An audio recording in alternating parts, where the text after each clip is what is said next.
Hello, everybody. I'm Ms. Lorigan, and I am going to be here to read The Heart of a Samurai by Margie Prius. And because I don't have a copy here at home, I'm showing you the picture on my phone, and I'll read it from my phone. So first, there's a little introduction. An action-packed historical novel set on the high seas. In 1841, 14-year-old Manjiro and his 4 friends find themselves stranded on a deserted island after a storm at sea. Beyond the island is the unknown, filled with monsters, demons, and barbarians, or so they've been told. They know they cannot return to their homes in Japan. The country's borders are closed, both to foreigners and to citizens who have strayed. No one may enter under penalty of imprisonment and even death. One day, an American ship passes near the island and takes the castaways aboard. Manjiro's curiosity overcomes his fear of the barbarians.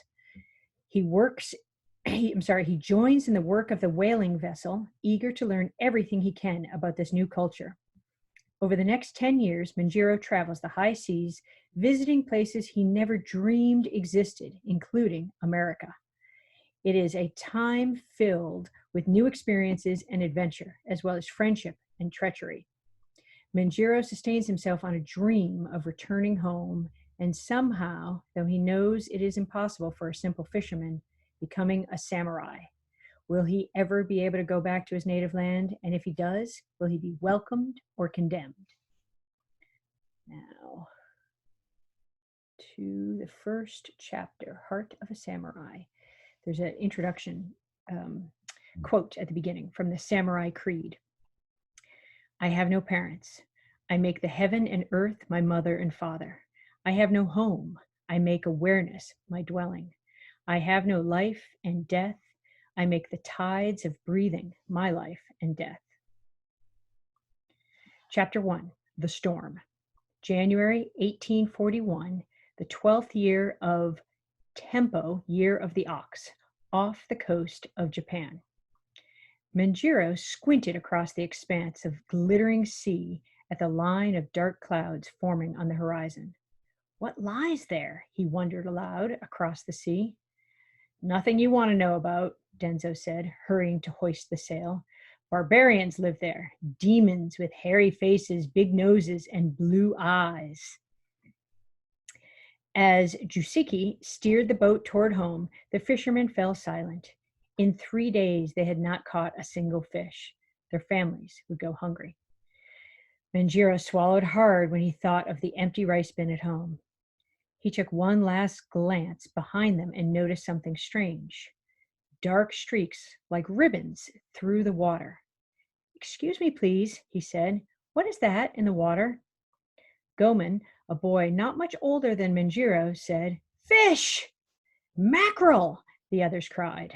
Denzo quickly steered the boat into the waters, black with fish, as the others baited their hooks.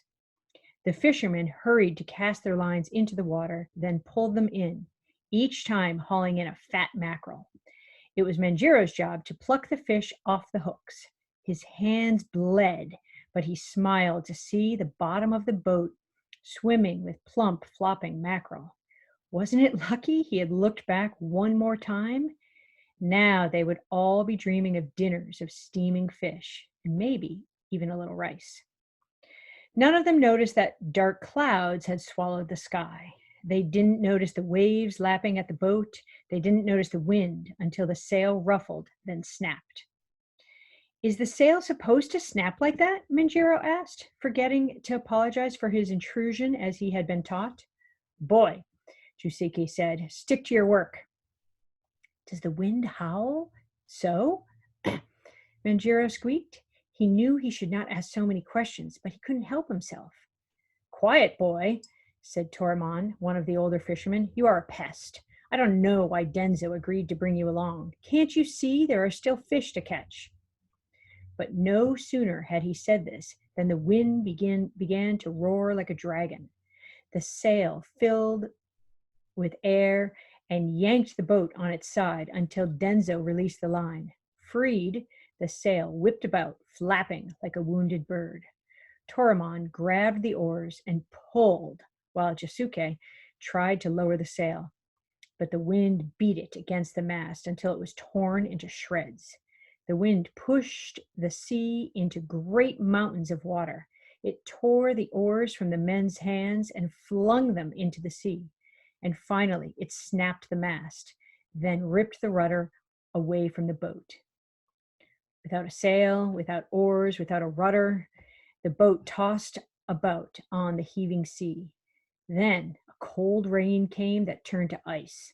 The fishermen huddled in the bottom of the boat, the rain freezing in sheets to the boat. Their clothes, their hair. Days passed. At first, they ate the raw flesh of the fish they had caught, but soon the waves that sloshed over the side of the boat had swept away most of their catch. Once they came within sight of land. They shouted and hollered, but the wind snatched their voices away.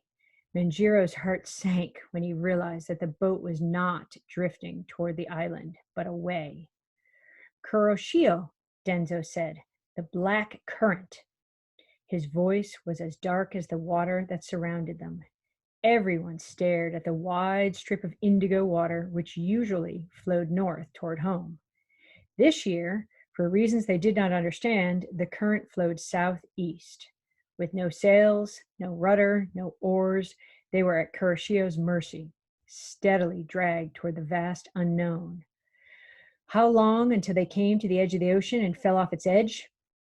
Would they encounter the frightening creatures and foreign devils that were said to live and sail in the far reaches of the sea? Everybody knew about the foreign devils, the barbarians. Did they really exist, Manjiro wondered, or were they just the inventions of adults to get children to behave? Even he had told his younger sisters, "Go to sleep or the barbarians will come and get you." But now, in the dark of night, the wind screaming as he bailed bucket after bucket of freezing water out of the boat, images of monsters crowded his imagination. Fanged monsters with long, slashing tails, dagger-sharp horns, and icy blue eyes. By the 8th day of drifting, all the food and water were gone. The cold had penetrated their bones, and fishermen huddled together, prepared to die. For a long time, no one spoke. They waited for Denzo, the eldest and the leader, to speak first. At last, he said, "I was going to buy my own boat when we got home." Everyone nodded. It was a pity. The boat to which they clung was a borrowed boat. Next, Toramon spoke. "I was thinking of getting married." Everyone nodded again. It was a shame he would never marry. Then Jasuke said through chattering teeth, "I was just looking forward to a hot bath and a fish dinner." "With pickled turnips," added Goemon. Presented with the thought of food, their stomachs ached more fiercely. Finally, Manjiro, at age 14, the youngest, and so the last to speak, said, "I had hoped to become a samurai." Everyone laughed. "In his village, the fishermen's children are samurai?" Toramon said. This made them laugh harder. "Don't tease him," Denzo said. "Obviously, he is delirious." Am I? Manjiro wondered. He didn't know why he had said he wanted to be a samurai. It was just what came out of his mouth. He lay shivering, drifting in and out of fitful sleep, listening to the wind whistling through the oarlocks and the waves tisking disapprovingly against the boat. He had hoped this fishing trip would be a way to redeem himself after his dismal failure in his job husking rice for Iman-san. He thought he'd been so clever to add stones to the grinding machine. It had taken the husks off the rice so much faster. He hadn't considered that the pebbles and stones might get ground up in the rice too, making it impossible to eat. Imasu-san had been furious, chasing after Manjiro with a willow stick. Manjiro ran. He ran away faster than face his mother after such a foolish mistake. He would find some other work, he thought. He'd find a job in another village and come home with his pockets full of coins, perhaps. Then he wouldn't be so worthless. Now, he only wished he had at least stopped to say goodbye to his mother. He could hear her voice calling out to him. Over and over, she called out, Finally, he opened his eyes. It was not his mother calling. The sound was made by a large seabird wheeling high overhead. A bird! He sat up and shook his friend. Goemon-chan, he said, a bird! Goemon opened one eye. It's a bird, that's true. Goemon closed his eyes again. Fool bird. But Goemon-chan, Manchiro shook him again. Doesn't a bird mean there could be land nearby? Yes, Goemon sighed. Suddenly his head popped up. Did you say land? The two boys shook the others, and they all stared over the side of the boat at a small, dark line on the horizon. As the boat drifted toward it, the dark line grew into a tall, looming shape, an island. Their hearts beat a little faster. An island could mean fresh water. It might mean food, maybe shelter. The shape of the island, a tall, flat-topped mountain, became distinct, and yet not at all distinct. Its outline was blurred, as if the skin of the land quivered. As they drifted closer, it appeared as if pieces of the island broke off and floated up into the air, or black specks floated down and joined the land. Excuse me for asking, but why does it do that? Manjiro asked. The fishermen became uneasy. They had drifted into unknown waters. Perhaps the island was bewitched. They sat silently as the boat drew closer to the undulating island. Once again, Manjiro thought, his questions had led them into danger. Then Goemon laughed. He had the sharpest eyes, and he could see what the others could not see. Birds, he said. Thousands of birds. Soon they could all see the birds soaring up in the air, as well as covering the slopes of the island. There were so many birds, thousands lifting up or settling down, that the very island seemed alive. This was a stroke of luck. They could eat birds, and if they were all fool birds, they would be easy to catch. Perhaps there would be fresh water too, and other kinds of food. But as the sun set behind them, illuminating the island with its final brightest beams, their hopes faded. A barren rock face loomed ahead of them, without a hint of green anywhere. Worse, boulders rose out of the water like sharp claws, ready to tear the boat to pieces. Darkness was falling, and the boat rushed steadily on toward the rocks. Chapter 2.